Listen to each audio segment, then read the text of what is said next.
వేమన పద్యం. ఒరుని జరచెదమనియు యుల్ల మందెంతురు తమకు చెరుగని ధరణి నరులు తమ్ము చెరుచువాడు దైవంబులేడుకో విశ్వదాభిరామ వినురవేమ. దీని అర్థం ఏంటంటే, నిరంతరం ఇతరులకు కీడు చెయ్యాలని లేదా వారిని సరిచెయ్యాలని ఎంతో ఉత్సాహం చూపే అజ్ఞానులు తమను సరిచేయడానికి కూడా దైవం ఒకడుంటాడని గ్రహించలేరు.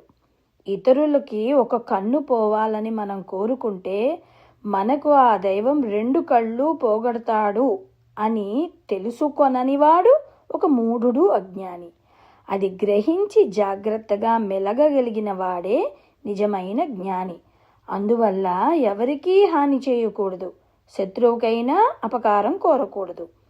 ఇతరుల కీడు కోరకుండా ఆత్మ పరిశీలనతో జీవించేవాడే నిజమైన జ్ఞానవంతుడు అని వేమన గారు మనకి చెప్తున్నారు.